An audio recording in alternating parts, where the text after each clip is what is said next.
Hello everyone, welcome back. So this is my second video on patents. In the previous video, we have seen conditions for patentability, and in this video, we'll be discussing about non-patentable inventions. Okay, so in the conditions of patentability, in the previous video, we have seen that for getting a patent, an invention should have novelty, it should have inventive step, and it should have industrial applicability. Okay, if it passes all the three conditions, then a patent can be granted for that invention. Okay, for that invention you can get a patent, but not all the inventions can be patented under Indian Patent Act 1970. There are certain exceptions. Okay, so we'll see those exceptions under section 3, and we'll see one by one what are the different cases in which you will not get patent. So inventions or the cases of inventions in which you will not get a patent. Okay, so first exception, which is under section 3A. Okay, so the inventions which are frivolous or claim anything obviously contrary to the well established natural laws. So जो भी inventions natural laws जो accepted well established natural laws है, उसके against कोई invention आप बता रहे हो, claim कर रहे हो अपने specifications में, then that kind of invention will not get a patent. For example, perpetual motion machine alleged to be giving output without any input. So अगर आपने कोई ऐसा मशीन बनाया जहां पर आप बोल रहे हो कि this machine will work indefinitely without any input. So आप जैसे जनरेटर चलाने के लिए भी आपको डीजल की जरूरत पड़ती है. ओके, सो वहां पर क्या है, तुम डीजल से मशीन चलाते हो and that mechanical motion will be convert into electrical energy. So बिना किसी इनपुट के आउटपुट कैसे देगा कोई चीज? Okay, so perpetual motion machine जो है ये एक हाइपोथेटिकल मशीन है जहां पर कंटिन्यूसली मोशन होता रहेगा बिना कोई एनर्जी आउटसाइड एनर्जी सोर्स के. सो ये जो एग्जांपल है ये एक परपेचुअल मोशन मशीन है. हाइपोथेटिकल प्रोटोटाइप बनाया है इन लोगों ने, बट ऐसा कोई अभी तक मशीन नहीं बना पाया है जो without any external energy source हमेशा काम करते रहे. ओके, ये थियोरेटिकली इम्पॉसिबल है क्योंकि ये थर्मोडायनेमिक्स के लॉस के अगेंस्ट जाता है. Okay, so law of conservation of energy can neither be created nor be destroyed, it can be converted into one form to another. Okay, so ये well established जो loss है तुम्हारे, well established natural loss है, उसके against है. Okay, चलो मैं कल कोई एक ऐसा वॉच बनाता हूं जिसमें 25 घंटे हैं. Okay, so it will not be patentable. आप पेटेंट कर ही नहीं सकते, एक्सेप्ट ही नहीं करेंगे क्योंकि ये वेल एस्टेब्लिश्ड नेचुरल लॉस के अगेंस्ट है. एक दिन में 24 घंटे हैं, that is the well established natural norm है वो. ओके, सो अगर मैं 25 घंटे की घड़ी बनाता हूं तो it will not be patentable. So perpetual motion machine alleged to be giving output without any input. बिना किसी इनपुट के वो आउटपुट दे रहा है, ऐसा हो ही नहीं सकता. हाइपोथेटिकल मशीन है but it is not practical.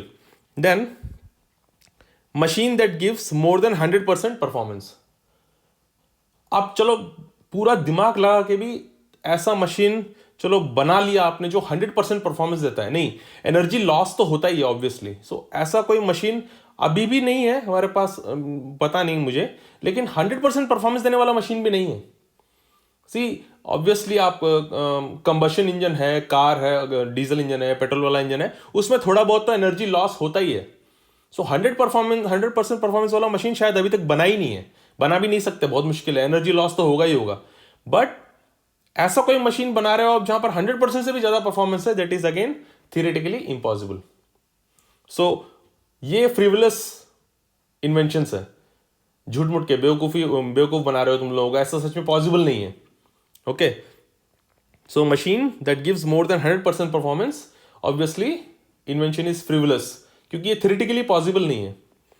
Okay, so 3A ऐसी चीजों को कवर करता है. ओके, उन इन्वेंशंस को विच आर फ्रिवलस और claim anything which is obviously contrary to the well established natural laws. Okay, so इन इन्वेंशंस को इंडिया में पेटेंट नहीं मिलेगा. So this was perpetual motion machine. Then section 3B, ये एक और एक्सेप्शन है. Inventions which are contrary to the public order और मोरालिटी और which could cause serious prejudice to the human, animal, plant life और environment. तो उन inventions को भी इंडिया में पेटेंट नहीं मिलेगा. सो जो पब्लिक ऑर्डर और मोरालिटी के अगेंस्ट है and which can cause serious damage to plant, animal, human और एनवायरमेंट. सो एग्जाम्पल है ऑटोमेटेड गलेटिन एंड ऑन्कोमाउस का एग्जाम्पल दिया है यहाँ पर. सो ऑटोमेटेड गलेटिन, अच्छा मैं तुमको गलेटिन का एक बार फोटो दिखा देता हूँ. So this is automated guillotine. तो ये एक्चुअली फ्रेंच इन्वेंशन है ड्यूरिंग द फ्रेंच रेवोल्यूशन. तो जोसेफ गुलेटिन नाम के एक आदमी ने ये फ्रेंच गवर्नमेंट को प्रपोज किया था कि so it will be a, though he was oppose to decapitation या फिर तुम कैपिटल पनिशमेंट के अगेंस्ट था, लेकिन ये एक तरह से ना मर्सीफुल डेथ था, क्विक एंड फास्ट, है ना. वो तुम बड़ा सा एक्स लेके या बड़ा सा सॉर्ड लेके गर्दन को 2-3 बार मारना पड़ता है, उसमें बहुत सफरिंग होता है. The person who is undergoing that process, the person who is head is being cut, वो ऐसा नहीं है, बहुत मुश्किल है. जो दिखाते हैं गेम ऑफ थ्रोन्स में भी, नेड स्टार्क ने वो फर्स्ट एपिसोड में एक बंदे का गर्दन तोड़ देते हैं जो नाइट वॉच से भाग के आ जाता है. ओके, अबैंडन कर दिया बोल के. सो इतना इजी नहीं है सर काटना. तो ये क्या है ना, बहुत उसमें एफर्ट पड़ता है और एक्स कभी कभी शार्प नहीं होता है, तो that is a brutal method to die. Okay, so इसने बोला कि सर एक मर्सीफुल डेथ होगा, quick and fast, if you can cut the heads with a machine. even the क्या बोलते हैं, जिस बंदे को पनिशमेंट मिला उसके लिए सही होगा ये कि जल्दी मर जाए, क्विक डेथ हो. तो 1789, तो उसके बाद उन्होंने प्रपोज किया था. उसके बाद ये गलेटिन, ऑटोमेटेड गलेटिन, ये उसने मशीन बनाया था. लेकिन ऐसा नहीं है कि ऑटोमेटेड ये गलेटिन्स पहले नहीं थे. एक्चुअली ये जो मशीन है, इट वाज इंस्पायर्ड बाय क्या बोलते हैं, इटालियन, उनके पास भी ऐसा कुछ मशीन था उससे, और प्लस स्कॉटलैंड, यहाँ से थोड़ा सा इंस्पिरेशन लेके ये बनाया था. ओके, सो लेकिन अभी अगर तुम इन्वेंशन के लिए अभी 1970 पेटेंट एक्ट के बाद आने के बाद अगर अभी तुम बोलोगे कि सर मैंने एक ऐसा मशीन बनाया है जो आदमियों के सर इजीली काट सकता है, so obviously this is against public morality, या it can cause serious prejudice and public order को डिस्टर्ब कर सकता है. सो ऐसे इन्वेंशंस को अभी तुमको इंडिया में पेटेंट नहीं मिलेगा. ओके, सो और एक केस है यहाँ पर, ऑन्कोमाउस का केस है. एक्चुअली ये जो केस है ऑन्कोमाउस में, ये हार्वर्ड मेडिकल स्कूल में उन्होंने एक जेनेटिकली मॉडिफाइड माउस को बनाया था. एक्चुअली उसमें क्या था कि एक जीन्स को इंसर्ट किया था माउस के अंदर. So the mouse, the somatic cells, जितने भी माउस के, I mean that mouse was created using genetically modified method, और उसके सेल्स के अंदर ऐसा एक जीन था, ऑन्कोजीन. उन्होंने एक जीन सीक्वेंस को इंसर्ट किया था and that gene made the mouse very susceptible to cancer. Okay, ताकि इस माउस को वो लोग कैंसर के स्टडीज में यूज कर सके. अब ये जो माउस है, it is very susceptible to cancer. So एक बार उसको अगर वो कैंसर आ जाएगा, once the genes get activated and the mouse is susceptible to cancer, उसके बाद अगर वो माउस को कैंसर आ गया, then they can start trying the drugs. उसके ऊपर ड्रग्स टेस्ट कर सकते हैं, माउस के ऊपर वो कैसे रिएक्ट कर रहा है, कितना एफिकेसी है उन ड्रग्स का. सो ये जो जितने भी मेडिकल स्टडीज हैं, दे कैन डू दैट. सो जब वो हार्वर्ड मेडिकल स्कूल ने ऑन्कोमाउस बनाया bye introducing a transgenic, introducing foreign gene into the mouse and activating it. Now जब इन्होंने पेटेंट के लिए फाइल किया यूएस पेटेंट ऑफिस में, सो यूएस पेटेंट ऑफिस के सामने ये उन्होंने तो पेटेंट तो लास्ट में अल्टीमेटली ग्रांट हो गया था, but when this case was before the court, तो उनके सामने दो डायलेमा थे कोर्ट के सामने. एक तो था, दो the invention is novel, it has industrial applicability, inventive step सब कुछ है क्या, लेकिन फिर भी क्या एनिमल्स के केस में, ह्यूमन एनिमल्स या फिर हायर एनिमल्स, मैमल्स के केस में अगर आप जेनेटिकली मॉडिफाइड ऑर्गेनिज्म बनाते हो फॉर टेस्टिंग और फॉर सम अदर पर्पस, क्या इनको पेटेंट देना चाहिए इन केसेस में? ओके, मैमल्स के केस में, हायर एनिमल्स के केस में या मैमल्स के केस में, अगर आप जेनेटिकली मॉडिफाई करके बनाते हो उनको, क्या उन केस में पेटेंट मिलना चाहिए? ये तो पहला जो क्वेश्चन था कोर्ट के सामने. सेकंड क्वेश्चन वाज मोरालिटी वाला इशू था, एथिक्स का इशू था कि जो अब ये जो चूहा है उसके अंदर तुम कैंसर जीन को एक्टिवेट करके उसको अल्टीमेटली मर ही जाएगा वो, तुम तो ड्रग टेस्टिंग के लिए कर रहे हो. सो जो सफरिंग है एनिमल का, क्या वो एथिकल इशू है? मोरालिटी, क्या वो मोरल्स के अगेंस्ट है, एथिक्स के अगेंस्ट है? क्या करना चाहिए ऐसे, पेटेंट ग्रांट करना चाहिए इस केस में जहां पर एक एनिमल सफर हो रहा है तुम्हारे एक्सपेरिमेंट्स की वजह से? So does the suffering of the animal count? So ये भी एथिक्स का इश्यू बन गया था. अल्टीमेटली पेटेंट तो ग्रांट दे दिया था लास्ट में, क्योंकि उन्होंने पेटेंट में स्पेसिफिकली बोला था कि ये ह्यूमंस को उन्होंने वो पेटेंट एप्लीकेशन से निकाल दिया था. Okay, so this patent was granted because उन्होंने स्पेशली ह्यूमन वाला जो था अपने उससे स्पेसिफिकेशन से निकाल दिया था, यानी ह्यूमंस के ऊपर टेस्ट नहीं करेंगे, ओनली अप टू मैमल्स. तो पेटेंट तो मिल गया था यूएस पेटेंट ऑफिस में. देन ये case again European patent office के सामने आया. ओके, तो यूरोपियन पार्लियामेंट में क्या बोला गया, पार्लियामेंट बोल रहा हूं, तो जब यूरोपियन पेटेंट ऑफिस के सामने आया तो वहां पर भी दो इश्यूज सामने आए कि क्या इसको पेटेंट ग्रांट कर सकते हैं जब इसमें मोरल इश्यूज भी है, and if it passes the conditions for patentability. हाँ, अगर कंडीशंस ऑफ पेटेंटेबिलिटी पास होता है तो ऑब्वियसली फर्स्ट क्वेश्चन तो पूरा हो गया. बट सेकंड क्वेश्चन जो है मोरालिटी और एथिक्स का जो इश्यू आ रहा है, उसमें कोर्ट ने बोला okay we will have a test, इसको बोलेंगे हम लोग utilitarian balancing test. Okay, so utilitarian balancing test क्या है कि अगर ये जो टेस्ट कर रहे हो, अगर इस टेस्टिंग से एनिमल का सफरिंग, ये तो है एनिमल सफर हो रहा है इसकी वजह से, ये तो है, लेकिन अगर ये लार्जर पब्लिक इंटरेस्ट में है, तो कैंसर के रिसर्च में हो रहा है, तो अगर इस एक्सपेरिमेंट की वजह से, इस इन्वेंशन की वजह से अगर कैंसर स्टडी में हेल्प हो रहा है और ultimately it is leading to development of a drug which can help the people on large, तो ये यूटिलिटेरियन बैलेंसिंग टेस्ट में वेटेज देखते हैं कि एनिमल का सफरिंग ज्यादा हो रहा है या फिर पब्लिक बेनिफिट ज्यादा हो रहा है. अगर पब्लिक बेनिफिट ज्यादा हो रहा है इन एक्सपेरिमेंट की वजह से या इस पेटेंट की वजह से, then patent can be granted. So उन्होंने एक टेस्ट निकाला, utilitarian balancing test. Okay, so एक और केस था, ऑन्कोमॉस का तो है, लेकिन बाद में एक और केस आया उसके सामने, जो केस था अब जॉन.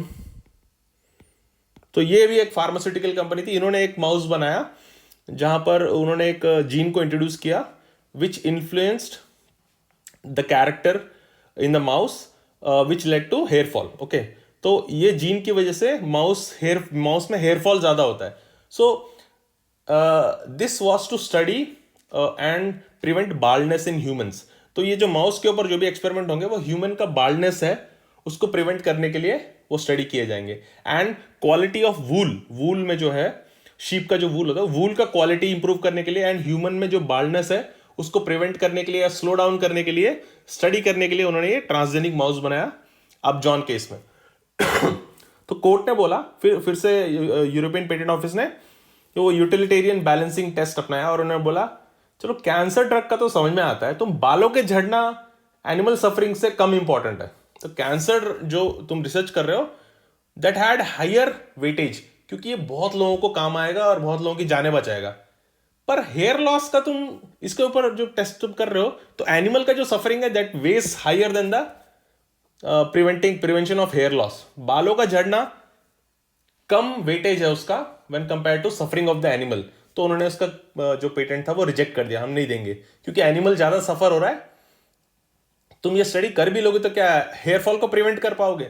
उसके कंपैरिजन में ये एनिमल का सफरिंग ज्यादा वेटेज है, तो उन्होंने पेटेंट रिजेक्ट कर दिया. सो यूरोपियन पेटेंट ऑफिस क्या है, वो लोग यूटिलिटेरियन बैलेंसिंग टेस्ट वाला अप्रोच फॉलो करते हैं. तो इंडिया में भी अगर कोई इन्वेंशन पब्लिक ऑर्डर और मोरालिटी के अगेंस्ट है तो पेटेंट नहीं मिलेगा.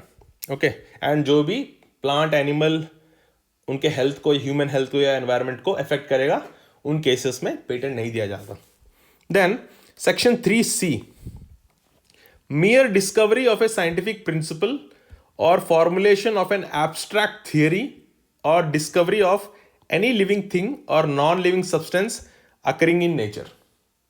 So एक mere discovery of a theory or mere discovery of a living thing or non-living thing will not get you patent. Suppose मैं ऐसे ही घूम रहा हूँ, जा रहा हूँ रास्ते में, मुझे एक छोटा सा पत्थर जैसा कुछ मिला. ओके, सो अब एक्चुअली क्या है, मैंने एक मेटल को डिस्कवर किया जो अभी तक पीरियोडिक टेबल में नहीं है. सपोज एक एलिमेंट डिस्कवर कर लिया मैंने जो पीरियोडिक टेबल में है ही नहीं. ओके, सो वो तो नेचर में पहले से था ना, तुमने इन्वेंट कुछ नहीं किया है. इन्वेंशन एंड डिस्कवरी में डिफरेंस है, राइट? तो ये तो डिस्कवरी है. ओके, तुमने डिस्कवर किया है, इन्वेंट नहीं किया. So if you discover anything which is already existing in nature, उस केस में तुमको पेटेंट नहीं मिलेगा. And mere discovery of a scientific principle will not be patentable. हाँ, अगर उस प्रिंसिपल को यूज के तुम कुछ करके तुम कुछ मशीन बनाते हो, कोई इन्वेंशन बनाते हो, then it can be patentable. Suppose for example एक केस है डिबियर्स केस में, जो डायमंड कंपनी है. सो डिबियर्स ने क्या किया, उन्होंने जैसे एक एग्जांपल है, अगर एक्सरे डिफ्रैक्शन अगर तुम देखा जाओ तो एक्सरे डिफ्रैक्शन के केस में, सो एक्सरे डिफ्रैक्शन क्या है, this is a method of studying the crystals. Okay, x-ray diffraction से तुम क्रिस्टल्स को स्टडी कर सकते हो. क्रिस्टल लैटिस में एटम्स के बीच में डिस्टेंस, वो किस तरह से अरेंज है, कितने एंगल में अरेंज है, वो तुम स्टडी कर सकते हो. सपोज तुम एक्सरे को जब एक क्रिस्टल के थ्रू भेजते हो, okay, the x-rays they will get diffracted. Okay, and when this diffracted rays they are when they are exposed on a x-ray film जो है उसके ऊपर एक्सपोज करोगे तो this will form a pattern. ये एक पैटर्न बनाता है. वो पैटर्न जो है that will depend upon the crystal lattice. तो जिस तरह से एटम्स अरेंज्ड हैं उस क्रिस्टल के अंदर, उसके बेसिस में कितने एंगल पे अरेंज्ड है, कितना डिस्टेंस पे अरेंज्ड है, उस बेसिस में you will find a pattern on the X-ray film. Okay, so X-rays को जब तुम भेजते हो they will get diffracted and interference pattern एक बनता है on the X-ray film. Now ये diffraction, X-ray diffraction is a principle. Okay, ये कोई इन्वेंशन नहीं है, बट हाँ, अगर तुम एक्सरे डिफ्रैक्शन के प्रिंसिपल को यूज करके एक ऐसा मेथड बनाते हो जिससे कि तुम डायमंड्स को आइडेंटिफाई कर सकते हो, then it can be patentable. Okay, mere discovery of a principle is not invention. X-ray diffraction होता है, एक्सरे डिफ्रैक्शन जो प्रिंसिपल है उसको पेटेंट नहीं मिलेगा. लेकिन हाँ, अगर इस एक्सरे डिफ्रैक्शन प्रिंसिपल को यूज करके तुम ऐसा कोई मेथड बनाते हो, that process can be patentable. कि एक्सरे जो फिल्म है उसके ऊपर जो इंटरफेरेंस पैटर्न जो बनाया है, उस इंटरफेरेंस पैटर्न को स्टडी करके अगर तुम डायमंड को आइडेंटिफाई कर सकते हो, तो then that method can be, और sorry, that process can be patentable. So mere discovery of a scientific principle or discovery of a living thing or non-living object which is already existing in nature, those things cannot be patentable. ठीक है? So section 3C. So this was X-ray diffraction का principle है. Then section 3D, ये बहुत important है because ये patent evergreening को रोकता है. Patent. So this section was introduced to prevent patent evergreening. So ये 2005 के amendment के बाद introduce किया गया. Okay, so 2005 amendment में इस चीज को introduce किया गया, section 3D को. So the mere discovery of a new form of a known substance, mere discovery of a new form of a known substance which does not result in enhancement of the known efficacy of that substance, it cannot be patentable. Suppose मैंने एक drug बनाया. Okay, सो मैंने 2-3 chemical substances को mix करके एक drug बना दिया. Okay, but that drug still is not 100% pure. Okay, वो प्योर नहीं है. 70% उसमें जो है वो एक्टिव इंग्रेडिएंट है, जो 30% है वो इम्प्योरिटीज है. Okay, so now this 70% pure drug, if it is already in use, उसका पेटेंट मिल चुका है. ओके, इस बार तुमने क्या किया, वो 70% से ज्यादा बढ़ा के उसका प्योरिटी को तुमने 99% बना दिया, क्रिस्टलाइन फॉर्म बना दिया, ऑलमोस्ट 100% प्योर बना दिया. सो ये तो ऑलरेडी पेटेंटेड है. इसको substance which does not, I mean, is mere discovery of a new form of a substance. So पहले जो था वो amorphous form था. amorphous form जो था उसको तुमने प्यूरिफाई करके क्रिस्टलाइन फॉर्म में कर दिया. पहले 70% प्योर था, अभी 99.99% प्योर है. बट ये तो ऑलरेडी नोन चीज है ना, तुमने कुछ नया नहीं बनाया. So discovery of a new form of a already known substance which does not result in increase in or enhancement of efficiency or efficacy, bioefficacy, it is not patentable. Or the mere discovery of any new property or new use of an already known substance. इसका मतलब क्या है? Suppose ये ले लो, turmeric ले लो. Okay, सो turmeric है. मैं एक हाइपोथेटिकल एग्जांपल ले रहा हूं. ओके, टर्मरिक का जो है, सो टर्मरिक अगर तुम हल्दी जो है दूध में डाल के पियोगे तो it has some medical properties. एक हाइपोथेटिकल एग्जांपल ले लो कि तुमको हेडेक दूर हो जाएगा. ऐसे मैं बता रहा हूँ, हाइपोथेटिकल एग्जांपल है. सपोज हेडेक दूर हो जाता है उससे, या फिर तुमको नींद अच्छा आता है. ऐसे कुछ हाइपोथेटिकल एग्जांपल के तौर में बता रहा हूँ. सपोज या वो पेन रिलीव करता है. ओके, पेन को रिलीव करता है. नाउ कल तुमने इसका एक और प्रॉपर्टी को डिस्कवर किया. अभी तक तो हमको सिर्फ यही पता था और इसके लिए हमने ये ड्रग बनाया कि it is used as analgesic, जो पेन को रिलीव करता है. बट तुमको थोड़े दिनों के बाद इसका नया प्रॉपर्टी पता चला. तुमने क्या किया, सेम ड्रग को फिर से पेटेंट के लिए अप्लाई किया कि ओके, अभी तक तो एनाल्जेसिक है लेकिन हम लोग नए प्रॉपर्टी के लिए इसको पेटेंट कर रहे हैं. तो इंडियन पेटेंट ऑफिस क्या बोलेगा, ये तो ऑलरेडी पेटेंटेड है इस चीज के लिए, तुमने बस इसका एक और नया प्रॉपर्टी डिस्कवर किया है कि ओके ये तो पेन रिलीफ के लिए यूज होता ही है, बट अब तुमने एंटी बैक्टीरियल प्रॉपर्टी इसका डिस्कवर कर लिया. So mere discovery of a new property of a already known substance, उसके लिए तुमको पेटेंट नहीं मिलेगा. तुमने क्या कॉन्ट्रीब्यूट किया इसमें? ये तो इसमें पहले से ही था लेकिन तुमको मालूम नहीं था कि इसमें एनाल्जेसिक प्रॉपर्टी भी है और एंटी माइक्रोबियल प्रॉपर्टी भी है. तुमने एनाल्जेसिक प्रॉपर्टी के लिए ड्रग का पेटेंट लिया था, लेकिन तुम्हारे किसी इंटरवेंशन के बिना तुमने बस ये डिस्कवर किया कि इसका ये भी प्रॉपर्टी है. तो ये तो इसमें पहले से ही था, तुम्हारा इंटरवेंशन क्या है इसमें? So mere discovery of a new property of an already known substance, उसके लिए भी तुमको पेटेंट नहीं मिलेगा. और the mere use of a known process, machine और apparatus unless such known process results in new product or employs at least one new reactant. So ये सारी चीजें जो हैं ये पेटेंट एवरग्रीनिंग को रोकने के लिए. तो क्या होता है, जो कंपनीज होती हैं, क्योंकि पेटेंट तो 20 साल के लिए मिलता है सिर्फ तुमको. सो सपोज एक कंपनी ने एक ड्रग बनाया, ए बोल के एक ड्रग बनाया. ओके, सो ये ड्रग 2004 में उन्होंने पेटेंट कर लिया suppose. So a drug was patented in 2004. अब क्या है, 2024 तक इसका पेटेंट चलेगा, तो 20 साल तक चलेगा. अभी सपोज 2020 खत्म होने वाला है. सो अब क्या है, 3 साल और रहेगा.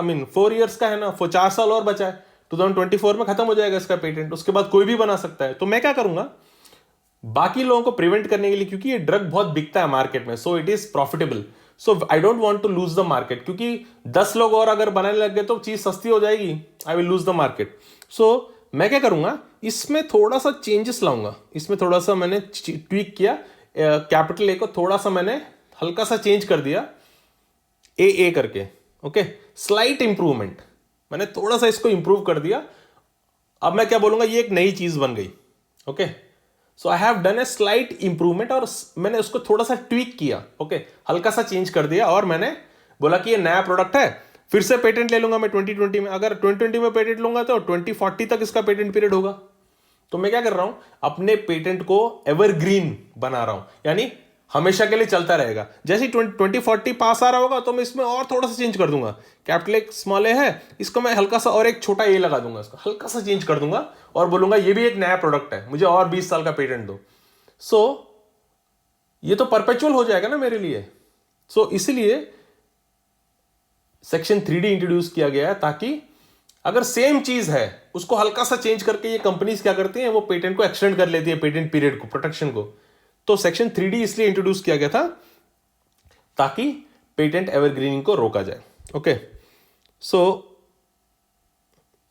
एक्सप्लेनेशन क्या है इस सेक्शन में? For the purpose of this clause, salts, asters, ethers, polymorphs, metabolites, pure form, particle size. अब पार्टिकल साइज में एग्जांपल है, सपोज पहले जो तुम्हारा ड्रग था, तुम उसका जो पार्टिकल साइज था वो थोड़ा बड़ा था, ओके, माइक्रॉन्स में था साइज उसका, ओके। ना अभी तुमने क्या किया, उसका पार्टिकल साइज को छोटा कर दिया, नैनो फॉर्म में ले गए तुम उसको, साइज को माइक्रॉन्स से नैनो फॉर्म में ले गए। अब नैनो फॉर्म में जाता है तो ऑब्वियसली उसका एब्जॉर्प्शन, वो प्रॉपर्टीज से, physical properties of substances change when the size decreases to nano level, okay, surface properties change हो जाती हैं। तो पार्टिकल साइज को छोटा करने से चीज तो वही है ना, जैसे नमक है, नमक को तुम और छोटा कर दो पाउडर फॉर्म में, वो तो वही रहेगा, बस पार्टिकल साइज छोटा हुआ है। तो पार्टिकल साइज छोटा होने की वजह से वो नई चीज नहीं बन जाती। सो पार्टिकल साइज को मॉडिफाई करो। Isomers, okay, mixtures of isomers, complexes, combinations and other derivatives of known substances shall be considered to be the same substance. Particle size छोटा बड़ा करो या उसका आइसोमर्स हो, pure form, impure form, okay, polymorphs, ये कुछ भी हो, वो सारी चीजें सेम मानी जाएंगी। सो एक सब्सटेंस के डिफरेंट पॉलीफॉर्म्स हो सकते हैं ना, कार्बन का जैसे है ग्राफाइट, डायमंड, ओके, सो है तो कार्बन ही वो, they will be considered as the same substance unless, ये important, unless they differ significantly in properties with regard to efficacy. अगर ये नया फॉर्म जो है उससे उसके बायो एफिकेसी बहुत ज्यादा चेंज हो रही है, okay, if there is a change in the bio efficacy, if the new product enhances the bio efficacy, then उसको पेटेंट मिल सकता है। अगर ये नया फॉर्म जो है तुमने मॉडिफाई कर दिया, उससे बायो एफिकेसी में कोई चेंज नहीं आया, तो it will be considered as the same thing. But अगर जो नया चीज तुमने बनाया है, नया फॉर्म जो तुमने क्रिएट किया है, उससे उसका बायो एफिकेसी में एनहांसमेंट होता है, तो then it is considered as a new substance and उसको पेटेंट दिया जाएगा। तो ये सेक्शन 3D में एक बहुत ही इंपॉर्टेंट केस है, Novartis versus Union of India. तो ये बहुत फेमस केस है क्योंकि इससे बहुत हल्ला मचा था उस टाइम पे। ओके, इसके फैक्ट्स देखते हैं। तो 1997 में Novartis, which is a Switzerland based pharmaceutical company, it filed a patent application to grant patent for an anti cancer drug Glivec. तो उन्होंने एक, जो ग्लीवैक जो है, ग्लीवैक ट्रेड नेम है उसका, उस ड्रग का ट्रेड नेम है एक्चुअली इमैटिनिब मिसाइलेट जो है, that is the chemical name. So imatinib mesylate का ट्रेड नेम है ग्लीवैक। तो इन्होंने एक एंटी कैंसर ड्रग बनाया ग्लीवैक, उसका पेटेंट इन्होंने फाइल किया 1997 में, उनको पेटेंट मिल गया था। अब 20 साल तक चलेगा, 1997 टू 2007 10 साल, 2007 टू 2017 20 साल। तो 2013 में ये लोगों ने क्या किया, जो ग्लीवैक है इमैटिनिब मिसाइलेट, उसका उन्होंने बीटा क्रिस्टलाइन फॉर्म बनाया, उसको प्यूरिफाई किया। ओके, सो इन 2000 उसको प्यूरिफाई किया imatinib mesylate. So amorphous form से थोड़ा सा उन्होंने प्यूरिफाई करके क्रिस्टलाइन फॉर्म बनाया, beta crystalline form of imatinib mesylate, और उसको फिर से पेटेंट के लिए फाइल कर दिया कि ये नया प्रोडक्ट है, हमने नया प्रोडक्ट बनाया तो इसको पेटेंट दो। लेकिन जो कंट्रोलर है पेटेंट का, कंट्रोलर, उन्होंने पेटेंट को रिजेक्ट कर दिया। उन्होंने बोला कि this is the same thing. Section 3D के लिए it comes under section 3D कि अगर बायो एफिकेसी एनहांस नहीं होता है, so under section 3D it will be considered as the same thing and patent will be rejected. So controller ने patent reject कर दिया, पेटेंट ऑफिस ने। ये तो फिर कोर्ट चले गए ये लोग। इन 2006 Madras patent office refused the patent application of Novartis for its drug, which is a beta crystalline form of imatinib मिसाइलेट। तो ये तो ऑलरेडी उनके पास पेटेंट है इस चीज का, फिर से इन्होंने बीटा क्रिस्टलाइन फॉर्म के लिए वापस पेटेंट अप्लाई किया। तो Novartis applied in Madras high court, sorry, Novartis applied in Madras high court against the decision of controller of patents and filed A petition challenging the constitutionality of section 3D। तो controller ने तो मना कर दिया, उसके बाद ये लोग हाई कोर्ट में चले गए और हाई कोर्ट में पिटिशन फाइल कर दिया कि ये कॉन्स्टिट्यूशनैलिटी, कॉन्स्टिट्यूशन के अगेंस्ट है। सेक्शन 3D जो है तुम्हारा जो लॉ है, it is against the constitution. So इन्होंने क्या आर्ग्यूमेंट दिया? सो इट इज, ये जो सेक्शन 3D है ये इंडियन पेटेंट एक्ट में होना ही नहीं चाहिए। किस लिए नहीं होना चाहिए? Because it is not in compliance with trips, क्योंकि ये ट्रिप्स के कंप्लायंस में नहीं है, and it is violative of article 14। सो ये तो इक्वालिटी का आर्टिकल है। सो ये क्या है, एक तरह से बाहर के कंट्री वालों को और इंडियंस को अनइक्वली ट्रीट कर रहा है। तो एक्चुअली क्या है, जो ट्रिप्स है उसमें एक प्रोविजन है, ट्रिप्स में एक प्रोविजन है which is national treatment.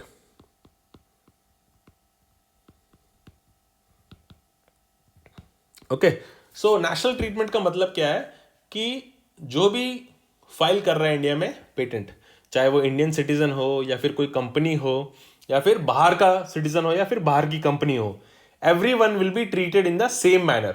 Indian citizen हो या फिर इंडियन कंपनी हो, बाहर का सिटीजन हो या बाहर की कंपनी हो, सबको सेम लेवल से ट्रीट किया जाएगा। एप्लीकेशन फीस का वही होगा, प्रोटेक्शन पीरियड उतना ही होगा सबके लिए। सो नेशनल ट्रीटमेंट जो है ये एक इंपॉर्टेंट प्रोविजन है ट्रिप्स में।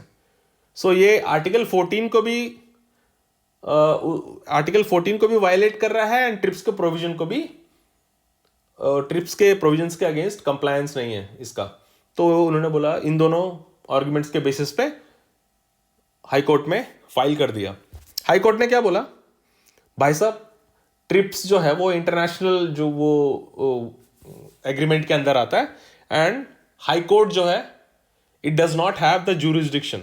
तो इंटरनेशनल एग्रीमेंट्स में और नेशनल लॉस में अगर कोई कॉन्फ्लिक्ट आता है तो ये सुप्रीम कोर्ट का ज्यूरिसडिक्शन है, हमारे पास वो पावर नहीं है हाई कोर्ट का। Section 3D whether it is in compliance with the international agreement or it is not in compliant with the international agreement, we don't have the jurisdiction, it is the jurisdiction of Supreme Court। हमारे पास कोई jurisdiction नहीं है, we can't deal with that।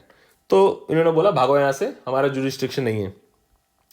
तो intellectual property appellate board के पास गए। सो intellectual property appellate board ने क्या बोला, ओके तुम्हारा जो बीटा क्रिस्टलाइन फॉर्म है इमाटिनिब मेसाइलेट, it has inventive step, okay, it is new and it has inventive step, but हम लोग पेटेंट नहीं दे सकते क्योंकि ये सेक्शन 3D के अगेंस्ट है। सेक्शन 3D क्या बोलता है, इन्वेंटिव स्टेप हो, नया हो, नोवल हो, सब कुछ है ठीक है, लेकिन अगर ये एफिकेसी को एनहांस नहीं करता है, it will be considered as the same thing, क्योंकि तुम्हारे पास ग्लीवेक का ऑलरेडी पेटेंट है। ओके, तुमने उसको क्रिस्टलाइन फॉर्म में बना दिया, बीटा क्रिस्टलाइन फॉर्म का वापस पेटेंट मांग रहे हो, तो वो तो सेम थिंग हो गई। अगर बायोएफिकेसी एनहांस नहीं होती है तो वो सेम थिंग मानी जाएगी। तो भले ही तुम्हारे पास इन्वेंटिव स्टेप है, वो सब कुछ है, लेकिन ये सेक्शन 3D के अगेंस्ट है, तो पेटेंट नहीं दे सकते। तो भाई साहब ये लोग सुप्रीम कोर्ट चले गए। अब सुप्रीम कोर्ट क्या बोलता है, supreme court observe that the product was one of the new forms of the substance. Already existing substance का ये न्यू फॉर्म है, बताया था ना, आइसोमर्स हो, एस्टर्स हो, पार्टिकल साइज डिफरेंट हो, पर they will be considered as the same thing if there is no enhanced efficacy। okay, ये तो पुरानी ही चीज का एक नया फॉर्म है, बस तुमने कपड़े बदल दिए बस ऊपर से, यानी इम्प्योर फॉर्म जो था उसको तुमने और थोड़ा सा प्यूरिफाई कर दिया, beta crystalline form. So court said it has always been existed in the original amorphous form. ये चीज तो पहले से ही एमॉर्फस फॉर्म में थी, बस तुमने इसको थोड़ा प्यूरिफाई कर दिया। The product thus has to qualify the test laid down in section 3D। क्या टेस्ट है, it will be considered as a new thing and will be patentable if it enhances the efficacy of the product। तो the section clearly specifies that the new form of the substance is not patentable under the Indian laws unless it enhances its known efficacy। तो Novartis ने क्या बोला, हाँ sir बिल्कुल आप जो बोल रहे हो सही है, एफिकेसी इसका एफिकेसी ज्यादा है प्रीवियस फॉर्म से। Beta crystalline form is having higher efficacy when compared to previous form. So Novartis contended that physicochemical properties of the polymorph form of the imatinib molecule, that is it has जो उसका क्या बोलते हैं physicochemical properties है, they are far better than the previous form. क्या है? They have better flow properties, better thermodynamic stability and lower hygroscopicity. तो कम हाइग्रोस्कोपिक है, फ्लो प्रॉपर्टी अच्छा है, थर्मोडायनेमिक स्टेबिलिटी अच्छा है इसका when compare to the previous product, and so it is patentable क्योंकि इसका एफिकेसी ज्यादा है. तो कोर्ट ने बोला, सुप्रीम कोर्ट ने, ये बकवास बंद करो, ये जो इसकी फिजिकल प्रॉपर्टीज में इंप्रूवमेंट आई है, हम लोग उस एफिकेसी की बात नहीं कर रहे हैं. यहां पर एफिकेसी का मतलब क्या है? एफिकेसी मींस थेरापेटिक एफिकेसी की बात कर रहे हैं हम लोग. अब ये कम क्या बोलते हैं, हाइग्रोस्कोपिक कम हो गया है, अच्छा उसका फिजिकल प्रॉपर्टीज इंप्रूव हो गई है, इसके बारे में बात नहीं कर रहे हैं हम लोग. क्या बोल रहे हैं? Court rejected the contention stating that in case of medicines efficacy means therapeutic efficacy, and these properties, while they may be beneficial to some patients, okay, they do not qualify the test of bioefficacy. efficacy का मतलब यहां पर इसका flow properties अच्छा है, इसका thermodynamic stability अच्छा है, उसकी हम लोग सब्सटेंस के फिजिकल या केमिकल प्रॉपर्टीज के बारे में बात नहीं कर रहे. हम लोग बात कर रहे हैं कि ये डिजीज को क्योर करने में ज्यादा एफिशिएंट बना है कि नहीं बना है. सपोज 70% एफिकेसी था पहले, अब ये 85% या 80% से ज्यादा एफिकेसी हो गया तो उस डिजीज को क्योर करने में. तो एफिकेसी का मतलब यहां पर थेरेपेटिक एफिकेसी की बात कर रहे हैं हम लोग, फिजिकल या केमिकल प्रॉपर्टीज की बात नहीं कर रहे. सो इट डज, जो 3D जो सेक्शन 3D का जो टेस्ट है उसको पास नहीं करता.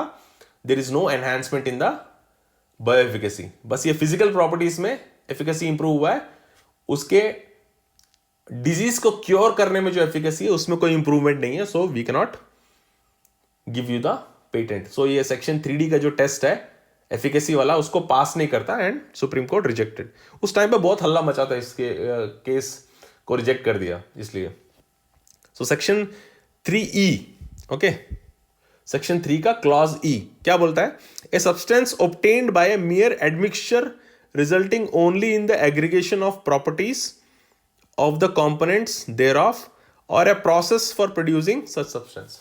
फॉर एग्जाम्पल, यहां पर सपोज मैं तुमको हाइपोथेटिकल एग्जाम्पल देता हूं. सपोज एक कोई ड्रग है, ओके ओके, सपोज एक ड्रग है जो 5 मिलीग्राम ड्रग है फीवर के लिए. सपोज ये ड्रग एक्स है जो 5 मिलीग्राम अगर तुम लोगे फीवर को रिड्यूस करता है. एक और ड्रग है वाई, इसको भी अगर 5 मिलीग्राम लोगे तो ये भी फीवर को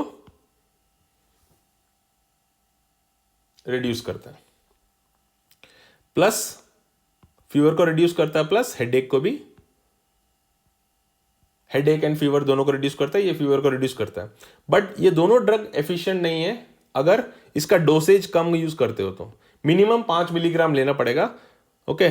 2 मिलीग्राम लोगे तो दोनों ड्रग काम नहीं करेंगे. Both has to be taken in 5 milligram dose.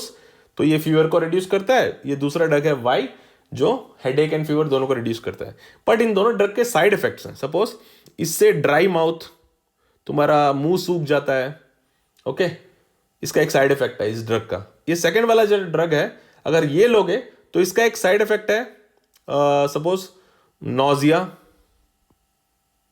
Nausea है या फिर स्लीपीनेस, ओके, नींद आएगी अगर ये ड्रग लोगे तो ये इनके साइड इफेक्ट्स हैं. ये एक दूसरा ड्रग है, ये कंप्लीटली डिफरेंट ड्रग है. उन दोनों के अलग अलग साइड इफेक्ट्स हैं, उन दोनों के यूजेस थोड़ा बहुत सिमिलैरिटी है. दोनों फीवर के लिए भी यूज करते हैं, लेकिन वाई जो है फीवर एंड हेडेक दोनों के लिए यूज होता है. नाउ सपोज इन दोनों को मैं मिक्स करके मैं बोलता हूं चलो एक्स का और वाई का जो है फिजिकली मिक्स कर दो, इसका 5 मिलीग्राम और इसका 5 मिलीग्राम. अब क्या ये फीवर को भी कम करता है एंड हेडेक को भी कम करता है। अब मैंने बोला सर मैं ये एक्स और वाई को दोनों को मिक्स करके एक नया ड्रग बना दिया मैंने जेड, अब मैं जेड के लिए पेटेंट अप्लाई कर रहा हूं, तो कोर्ट बोलेगा, अब जो पेटेंट ऑफिस बोलेगा नहीं देंगे हम इसको पेटेंट। क्यों? तुमने बस फिजिकली मिक्स किया इन दोनों को, है ना। अब जो है सपोज जो तुम्हारा एक मिक्सचर आता है ना, नवरत्न बोल के आता है, वो नमकीन आती है, ठीक है। वो नमकीन जो है सब, उस नमकीन में डिफरेंट डिफरेंट इंग्रेडिएंट्स है, मूंगफली है उसमें, अलग कर दो उसको, बूंदी के होता है, और वो क्या बोलते हैं, शेविंग्स होते हैं ना, क्या बोलते हैं उसको यार, जो पतले पतले से होते हैं जो, तो वो है, प्लस उसमें वो भी मिक्स होता है, क्या बोलते हैं, राइस का कुछ होता है। सो इसमें अलग अलग चीजें हैं। अब मूंगफली को तुम अलग से भी खा सकते हो भाई साहब, मूंगफली को अलग खा सकते हो, बूंदी को अलग खा सकते हो, इन सबको अलग अलग भी खा सकते हो। ओके, सो यहां पर क्या है केस में, 5 मिलीग्राम अगर एक्स वाला ड्रग लोगे, वो अलग से फीवर को रिड्यूस करता है, उसका एक ड्राई माउथ है, माउथ का जो ड्राइनेस है वो उसका एक साइड इफेक्ट है।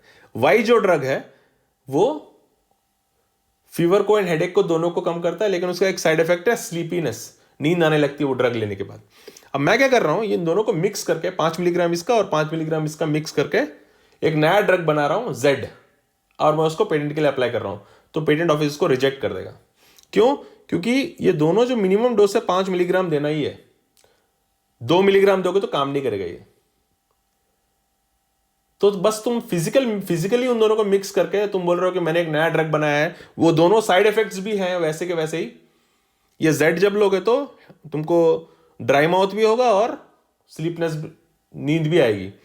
बट अगर मैं ये दोनों ड्रग्स को 2 मिलीग्राम एक्स का और 2 मिलीग्राम वाई का मिक्स करके, थोड़ा दोनों को मिक्स करके अगर मैं एक ड्रग बनाता हूं जो फीवर और हेडेक दोनों को रिड्यूस कर देता है और कोई साइड इफेक्ट भी नहीं है, then it will be granted a patent. क्योंकि सिनर्जिस्टिक इफेक्ट होना चाहिए। ओके, सिनर्जिस्टिक इफेक्ट होगा तभी इसको पेटेंट मिलता है। बस सिंपली ये दोनों को ड्रग्स को मिक्स करके मैं बोल रहा हूं एक नया ड्रग बना दिया मैंने, उनको पेटेंट नहीं मिलेगा, क्योंकि ये 2 मिलीग्राम से कम काम ही नहीं करता। हाँ, अगर तुम ऐसा कुछ प्रोसेस बनाओ जहां पर 2-2 मिलीग्राम को दोनों को मिक्स करके और कुछ हल्का सा मॉडिफाई करके तुमने बनाया, जिससे साइड इफेक्ट्स भी नहीं है, नींद भी नहीं आती है और माउथ का ड्राइनेस भी नहीं रहता है, देन इट में गेट ए पेटेंट। तब इसको पेटेंट मिल सकता है, क्योंकि जो डोज है उससे कम डोज यूज करके तुम उसको नया ड्रग बना रहे हो। तो just physically mixing things will not get you a patent. Then section 3F, clause F, ये क्या बोलता है, मेयर अरेंजमेंट और रीअरेंजमेंट ऑफ और duplication of a known device each functioning independently of one another in a known way, उन चीजों को patent नहीं मिलेगा। For example, suppose snake and ladder खेल रहे हो, स्नेक्स एंड लैडर्स। अब उसमें क्या होता है, एक चार्ट होता है जिसके ऊपर 1 से लेकर 100 नंबर होते हैं, लैडर्स के पिक्चर होते हैं और स्नेक होते हैं, ठीक है। एक डाइस होता है, डाइस को घुमाते हो और तुम खेलते हो। नाउ ये जो डाइस ये डाइस इंडिपेंडेंटली दूसरे यूजर्स में भी आ सकता है ना। अब मैं सांप सीढ़ी का गेम बना के बोल रहा हूं कि इसका पेटेंट मिल जाए, पेटेंट नहीं देंगे उसका, क्योंकि इंडिविजुअली वो दोनों अलग अलग जगह पर यूज कर सकते हैं। डाइस है, उसको लूडो में भी खेल सकते हो, राइट, लूडो में यूज करोगे, गैम्बलिंग के गेम्स है बहुत सारे, वहां पर भी डाइस को यूज कर सकते हो। So individually if the substances can be use for other purposes, just arrangement कर रहे हो इन चीजों को, ओके, देन mere अरेंजमेंट और rearrangement of things will not get you a patent. इन चीजों को भी पेटेंट नहीं मिलता है। ओके, सो सेक्शन 3F हो गया। Then section 3G, a method of testing. तो पहले इसको पेटेंट नहीं दिया जाता था, लेकिन अभी इसको पेटेंट मिलता है। Method of testing mean, suppose तुमने कार बनाई है, ओके, वो कार कितना एक्सीडेंटल प्रोन है और कितना सेफ्टी है उसके अंदर, वो अगर टेस्टिंग प्रोसीजर तुम कुछ यूज कर रहे हो, उसको कार को लेके जाके रैम कर रहे हो, या फिर तुमने वो बैग्स कितनी देर में आते हैं। सो testing of A method of testing of quality of any substance और सेफ्टी स्टैंडर्ड्स, वो जो टेस्ट के मेथड्स हैं उनको, that process can be patented, कि वो प्रोसेस और कोई यूज नहीं करेगा। सो पहले क्या था, ए method of testing was not patentable, लेकिन अभी इसको डिलीट कर दिया गया, इट हैज बीन ओमिटेड, यानी अब तुमको मेथड ऑफ टेस्टिंग के लिए प्रोसेस पेटेंट मिल सकता है। Then a method of agriculture और हॉर्टिकल्चर, अरे फसल उगाने का किस लिए पेटेंट मिलेगा भाई? A method of growing a crop will not be patentable in India. तो किसी क्रॉप को कैसे उगाते हैं, उसके लिए क्या क्या प्रैक्टिस करना पड़ता है, वो तो सबके लिए, वो तो सोसाइटी की नॉलेज है। Those things can not be patentable. How to cultivate a crop, उन चीजों को हॉर्टिकल्चर या एग्रीकल्चर के मेथड को पेटेंट नहीं मिलता। Section 3I, okay, A process for medical, surgical, curative, prophylactic, diagnostic, therapeutic and other treatments of human being, animal to render them free from any disease or increase their value or their products, they cannot be patentable। यानी suppose एक surgeon है, उसने bypass surgery किया, अगर bypass surgery first time मैं करता हूं, मैं बोलता हूं कि ये जो प्रोसेस है इसके लिए मुझे पेटेंट चाहिए, आई एम ए डॉक्टर, मैंने फर्स्ट टाइम बाईपास सर्जरी किया वो 1940s में या कभी, और मैंने बोला कि हाँ ये मेरा पेटेंट है, कोई और नहीं ले ही नहीं सकता। सो मेडिकल प्रोसीजर्स को अगर पेटेंट मिलेगा तो सिर्फ वो डॉक्टर या फिर वो हॉस्पिटल वाले ही यूज करेंगे जिसको वो लाइसेंस देगा। तो ये तो लोगों की जान के साथ खेलना हुआ। इसलिए मेडिकल प्रोसीजर्स के लिए, वेटरनरी प्रोसीजर्स के लिए, जहां पर एनिमल उनके लाइफ को बचा सकते हो तुम, उन मेथड्स को या फिर उन प्रोसेस को पेटेंट नहीं दिया जाता, यानी वो किसी एक बंदे का प्रॉपर्टी नहीं है, this is for public good, तो उन चीजों को पेटेंट नहीं दिया जाता। A process of treating humans और animals to prevent them or to cure them from diseases, they can't be patented। पर यहां पर एक और एग्जांपल दूंगा मैं एक केस का, कि सपोज अगर तुम कोई क्रीम अप्लाई कर रहे हो, ओके, तुमने किसी की शक्ल पे या फेस पे, बॉडी पे कोई क्रीम लगाया जो उनकी ब्यूटिफिकेशन को एनहांस करता है, कोई डिजीज को क्योर करने के लिए नहीं, उनकी ब्यूटी को एनहांस करने के लिए, तो वो जो है that is not a therapeutic procedure. तुम किसी का इलनेस कम नहीं कर रहे हो, किसी की ब्यूटी एनहांस कर रहे हो। सो उस प्रोसेस को, ब्यूटी एनहांस करने वाले प्रोसेस को पेटेंट दिया जा सकता है, लेकिन डिजीज क्योर करने के लिए अगर तुम क्रीम लगा रहे हो किसी की स्किन पे, that is a therapeutic treatment. Disease को क्योर करने के लिए अगर लगा रहे हो, कोई स्किन क्रीम है जिससे उनका स्किन के रैशेस को ट्रीट कर रहे हो या फिर स्किन डिजीज को ट्रीट कर रहे हो, तो वो थेरेपेटिक प्रोसेस के अंदर आ जाएगा, उसको पेटेंट नहीं मिलेगा। लेकिन किसी को मेकअप कर रहे हो, ब्यूटी को एनहांस कर रहे हो, then that process can be patentable, क्योंकि वो थ्योरेपेटिक प्रोसीजर के अंदर नहीं आता। सो सेक्शन 3I हो गया। Section 3 clause J, plant and animal in whole, किसी भी प्लांट या एनिमल को तुम एज ए होल पेटेंट नहीं करा सकते, ओके, और any part thereof other than micro organisms, यानी micro organisms can be patented, पर एक्सेप्शन है, उसमें बताऊंगा मैं क्या है, ओके। एनिमल या प्लांट, उनको पेटेंट एज सच नहीं कर सकते तुम, ओके, इंक्लूडिंग सीड्स या वेराइटीज जो है उसको पेटेंट नहीं दिया जाता है, इट इज प्रोटेक्टेड अंदर PVV FRA, protection of plant varieties and farmers right act है उसके लिए। सो सीड्स या वेराइटीज जो है they can't be patented, they have a another protection system which is protection of plant variety and farmers right act, उसके अंदर तुम इसको रजिस्टर कर सकते हो, तो इनको पेटेंट नहीं मिलता है, okay. So and species and essentially biological process for production and propagation of plants and animals। so animal और plant को propagation करने के जो methods हैं उनको patent नहीं कर सकते, plant and animal as a whole patent नहीं कर सकते, micro organisms को patent कर सकते हो, but उस micro organism को बनाने में human intervention होना चाहिए। suppose Escherichia coli जो नेचर में है ऑलरेडी, जो ऑलरेडी नेचर में एग्जिस्ट कर रहा है, उसको पेटेंट नहीं करा सकते तुम, बट अगर तुमने ऐसा कोई माइक्रो ऑर्गेनिज्म बनाया है जिसको तुमने जेनेटिकली मॉडिफाई किया है, तुमने उसके जीन्स को साइलेंस कर दिया, उसके जीन्स को एडिट कर दिया, या फिर उसके अंदर एक फॉरेन जीन को इंट्रोड्यूस किया, then it can be patented, क्योंकि ह्यूमन इंटरवेंशन है उसमें, ओके। एक फेमस केस है US पेटेंट ऑफिस का, चक्रवर्ती,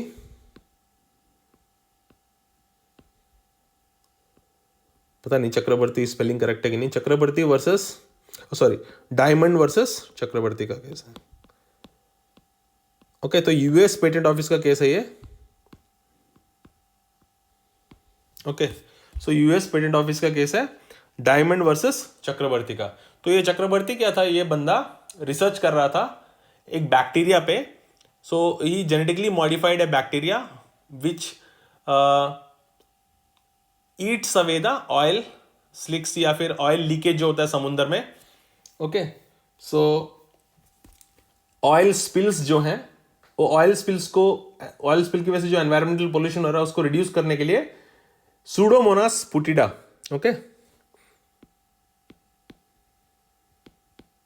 सूडोमोनास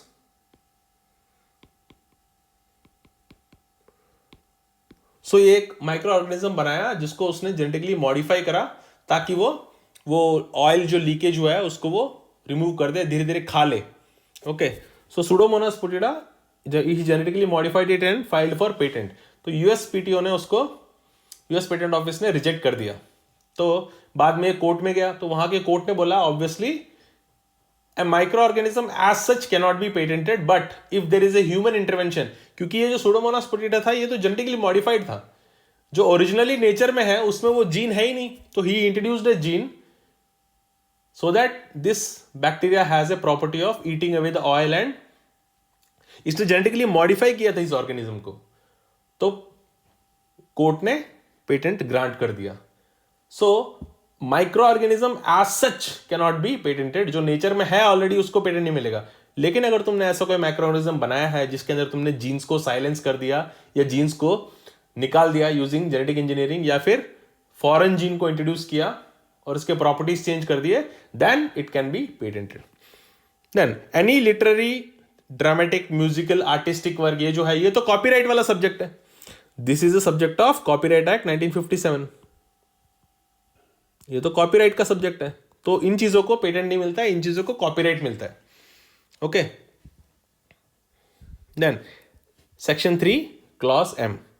ए मियर स्कीम और रूल और method of performing a mental act और a method of playing a game. तो ये जो है ये सारे आइडियाज हैं.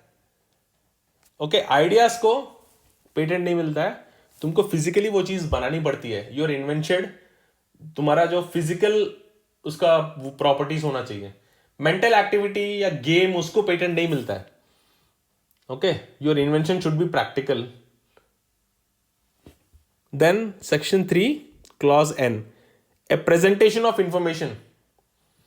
Presentation of information cannot be patented. तुम किस तरह से एक इंफॉर्मेशन को प्रेजेंट कर रहे हो, इन चीजों को पेटेंट नहीं मिलता है. फिजिकल प्रोडक्ट होना चाहिए या प्रोसेस होना चाहिए. तो method of presentation cannot be patented. Topography of integrated circuits. So integrated circuits को प्रोटेक्ट करने के लिए सेपरेट हमारे पास एक्ट है. Okay, we have a separate system, patent नहीं दिया जाता उसको. Section 3 subsection P. An invention which is in effect in its which in effect लिखा है, sorry, in it is a traditional knowledge. So suppose जो turmeric वाला case था या नीम का केस था, we already knew that turmeric has antibacterial properties या antimicrobial properties. हम लोग तो बहुत पहले से जानते हैं.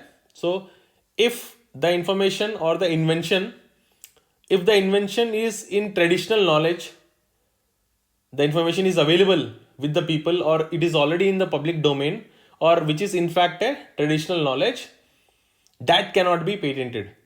क्योंकि novelty नहीं है उसमें. पेटेंट मिलने के लिए नोवल होना चाहिए, नया होना चाहिए. बट अगर ऑलरेडी ये ट्रेडिशनल नॉलेज है तो नया कैसा हुआ? It is already in public domain. So वो जो टर्मरिक वाला केस था जहां पर यूएस पेटेंट ऑफिस ने पेटेंट रिजेक्ट कर दिया because we proved that CSIR ने ये प्रूव किया कि टर्मरिक का जो मेडिसिनल प्रॉपर्टी है, एंटी माइक्रोबियल प्रॉपर्टी है, Indians had knowledge of that. I mean for past century, sorry, क्या बोलते हैं, for more than 2000 years we had known that it has certain medical properties. और इसमें हमारे पास डॉक्यूमेंट्स भी हैं जहां पर इनको, इसके प्रॉपर्टीज को डॉक्यूमेंट किया गया है. We have all the materials to prove that it is already in the public domain. The knowledge of turmeric's medical properties और medicinal properties were already in public domain. तो ये इंडिया का traditional knowledge में already है, तो इसको तुम patent नहीं दे सकते. Then that will not be patentable. अगर ये ऑलरेडी ट्रेडिशनल नॉलेज यानी नोवेल्टी नहीं है उसमें, then no patent shall be granted in respect of a invention relating to atomic energy. क्यों? क्योंकि to actually this was introduce to discourage people to do inventions in the atomic energy. ये country के security के लिए बहुत important है, क्योंकि अगर कोई भी एटॉमिक एनर्जी एटॉमिक क्या बोलते हैं इन्वेंशंस बनाएगा एटॉमिक एनर्जी से रिलेटेड, वो किसी को भी बेच सकता है कहीं पर भी, इसलिए इसको स्पेशली ओमिट कर दिया गया है, okay, for national security reasons. So atomic energy जो है उससे रिलेटेड कोई भी इन्वेंशंस पेटेंटेबल नहीं है, okay. So under atomic energy act 1962 वो उसके नीचे आता है, no inventions can be patentable with relation to atomic energy. Then software का क्या केस है? सो इंडिया में सॉफ्टवेयर्स को कॉपीराइट दिया जाता है, okay. Softwares are protected under copyright act 1957। Softwares को पेटेंट मिल सकता है लेकिन एक्सेप्शनल केस में, okay. So softwares can be patented if the software is combined with hardware. अगर आपका सॉफ्टवेयर हार्डवेयर के साथ कंबाइंड है और तुम दिखा सकते हो कि ये सॉफ्टवेयर इस हार्डवेयर के बिना काम नहीं करेगा और दोनों इंटीग्रेटेड है, individually they can not perform, when they are combined together then only they will perform as a single unit and then only the software can be patented। कि अगर वो किसी हार्डवेयर के साथ मिलाते हो तभी वो काम करेगा। So software patents have been generally excluded from the scope of patentability। So in India, for a software to get a patent, it should necessarily have a technical application to the industry or be intrinsic or embodied in the hardware। Okay, so इसका technical application होना चाहिए industry में और it should be integrated with a hardware. तो software उस particular hardware के बिना वो काम ही नहीं कर सकता individually. So in India software as such per se is covered by copyright law. तो इंडिया में सॉफ्टवेयर जो हैं उनको पेटेंट नहीं मिलता है, कॉपीराइट मिलता है, but a software can be patented if you can show that there is a technical application to the software or it is embodied or the hardware is integrated with the software in such a way that software cannot function individually without that hardware। तो वो दोनों का होना जरूरी है, तब तुमको software को पेटेंट मिल सकता है। Otherwise software as such is a subject of copyright, it is not a subject of patent. So that was about non patentable inventions, ठीक है। So thank you very much. तो ये वीडियो में सिर्फ हम लोगों ने ये कवर किया है। In the next video we will cover about compulsory licensing and other things, right. So thank you very much, good bye.